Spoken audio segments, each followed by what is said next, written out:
Bem-vindos pela segunda ou terceira vez, né?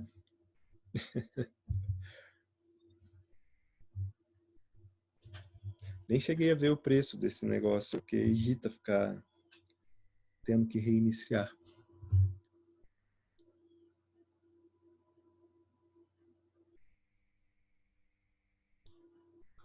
Beleza, o pessoal voltou. Então vejam, né, pessoal? Tem uma discussão severa aí sobre dolo e culpa. O que acontece no fim das contas daí? Às vezes não dá para saber realmente o que estava passando na cabeça da pessoa quando perguntar. É o que eu falei. Se for perguntar para aquele rapaz que atropelou a menina, né, que atropelou a aluna, ele estava tirando um racha. Se for perguntar para ele, você queria matar alguém? O que ele vai responder? Você queria matar aquela menina? Você saiu de casa e pensou assim, eu vou atropelar alguém hoje para matar. Quando você foi apostar aquele racha,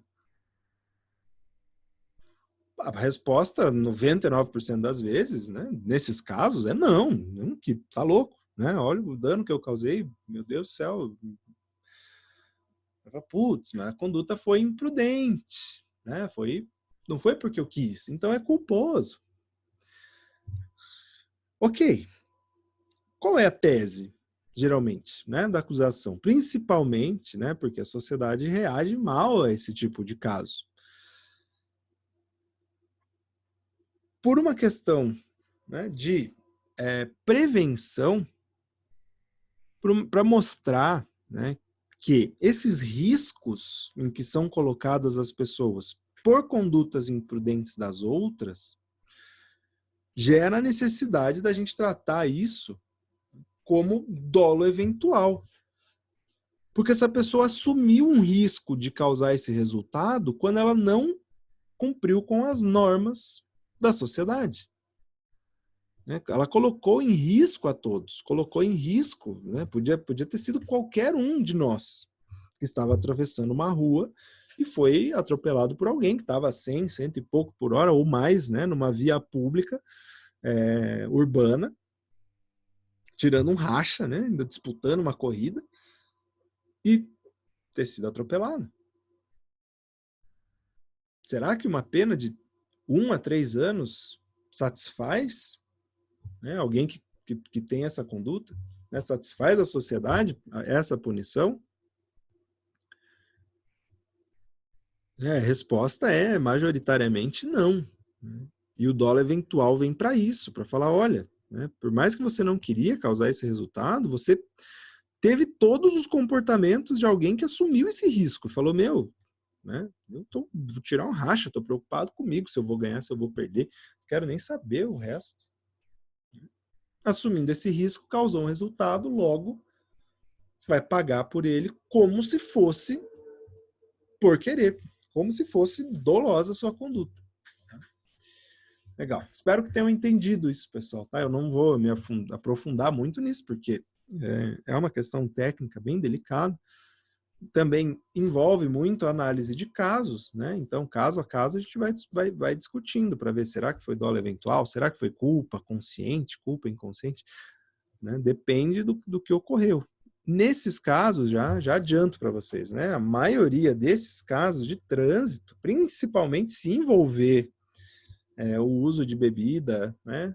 Bebida alcoólica ou entorpecentes, etc., é tratado como dolo eventual, e a grande maioria das condenações vão nesse sentido, né? Com a conduta considerada dolosa. Muito bem. Aqui, pessoal, né? Nem todo crime prevê forma culposa. Às vezes não dá para você agir de maneira culposa. Não tem como cometer o crime sem querer. É impossível. Por exemplo, né, no crime de estelionato.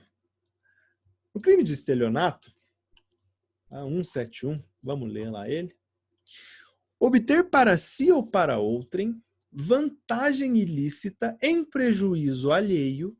Então você está tirando vantagem de alguém, induzindo ou mantendo alguém em erro, mediante artifício ardil ou qualquer outro meio fraudulento. Será que tem como fazer isso sem querer? Induzir alguém ou manter alguém em erro usando um artifício para você obter uma vantagem ilícita, sem querer querendo? Ah, professor, até pode acontecer. Mas será que daí isso é considerado crime? Veja, né? Vou dar um exemplo. Cheque, pessoal, né? Você usa o cheque lá. Para quem não conhece, pessoal, que é muito mais novo, nunca viu um cheque, ou nunca usou um cheque, ou não conhece ninguém que tenha usado um cheque, porque hoje em dia já é possível isso, né?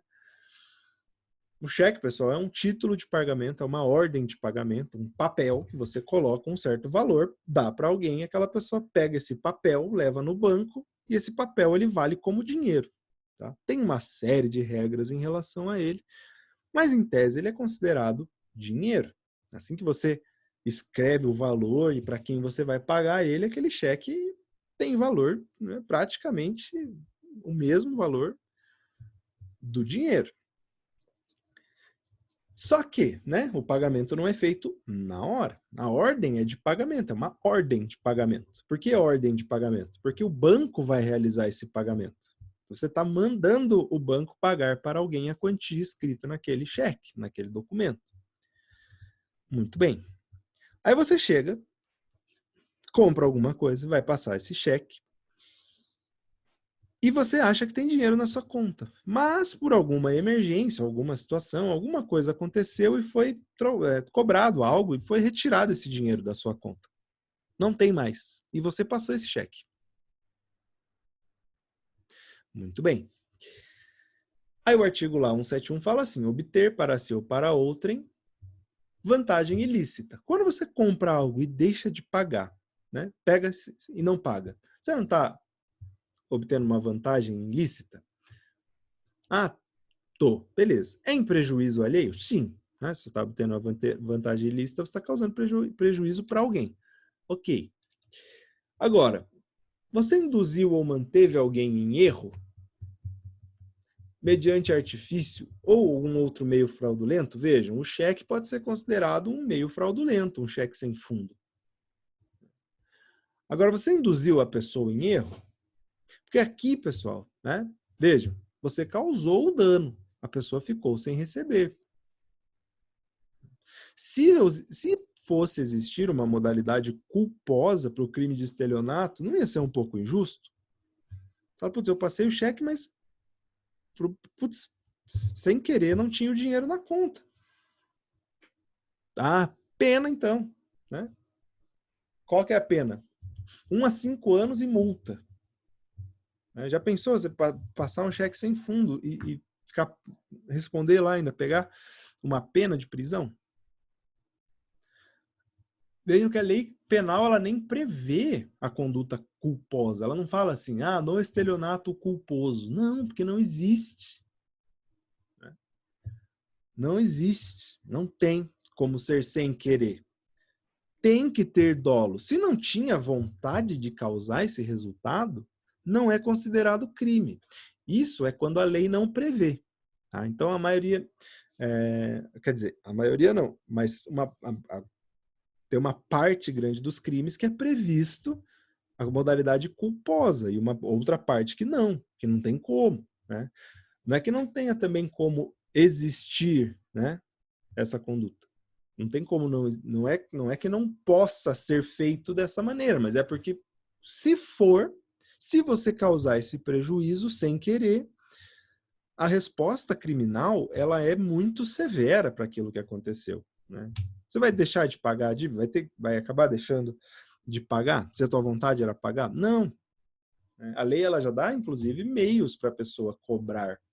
Ela tem o meio. Agora, se você passou o cheque, induzindo mesmo em erro, né? Passou o cheque sem fundo, sem pensando em causar esse resultado, né? Já sabendo que não tinha fundos, aí sim, aí é crime, porque a conduta é dolosa. Tá? Bacana. Então, vejam a diferença, né? E o tempo que a gente gasta para falar de conduta e culpa e dolo, isso que eu já expliquei, né? A gente já falou sobre imprudência, negligência, imperícia, dolo, etc. Aqui só complementando a parte da responsabilidade civil, mas olha a diferença que tem para o direito penal, a diferenciação entre dolo e culpa. É muito maior. Bacana. Vamos ver. Tenho ainda 13 minutos. Aqui, pessoal, né? Vamos encerrar falando disso. No direito penal, não existe responsabilidade objetiva. Lembram da responsabilidade objetiva que eu falava assim? Quando a lei diz que a responsabilidade é objetiva, então, por exemplo, direito do consumidor, responsabilidade do Estado.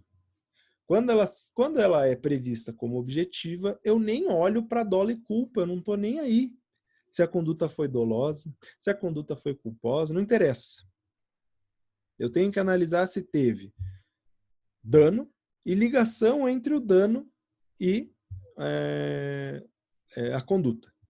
É isso. Agora, se foi culposo, doloso, tanto faz, tanto fez. Não quero nem saber isso. Pro direito penal, pessoal, nunca vai existir responsabilidade objetiva. Veja, não dá diferença se a conduta for com dolo ou culpa, tem uma diferença enorme na pena. Às vezes, a conduta culposa nem é considerada crime. Então, como que eu vou fazer uma análise de responsabilidade objetiva sem parar para pensar se a pessoa cometeu o crime porque quis ou foi sem querer? Isso cai, pessoal, na prova. Né? Eu coloco lá, na responsabilidade penal nunca será objetiva. Verdadeiro. Nunca será. Não tem como. É sempre subjetiva. Né? Eu coloco no slide assim, ali entre parênteses. A vontade importa. E a vontade, o que a pessoa quer na hora, né, o que ela quer atingir, ela interessa demais para o direito penal. Isso vai definir, inclusive, se aquilo que ela fez vai ser considerado crime ou não. Ou a maneira com que eu vou penalizar essa pessoa. Tá? Beleza. Pessoal, nós vamos encerrar por aqui, tá? Nessa semana. Semana que vem a gente volta. Já tirando essas questões introdutórias aí sobre o direito penal, vamos mais no coração do negócio, que vai ser falar, né, da conduta típica antijurídica culpável, que é a definição de crime, que é o que mais tem assunto aí para eu extrair, inclusive para cobrar de vocês em avaliação, que eu acho mais importante. Beleza? Obrigado por terem assistido. Se tiverem alguma dúvida, eu vou deixar aberto aqui mais uns 5 minutos para enviarem mensagem. Se não, pessoal, estão dispensados.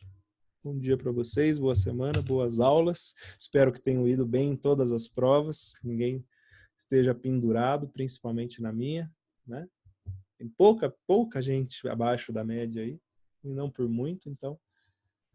E se alguém está com problema de nota, pessoal, vão me procurando que a gente vai corrigindo ali os problemas. Porque sempre dá, né?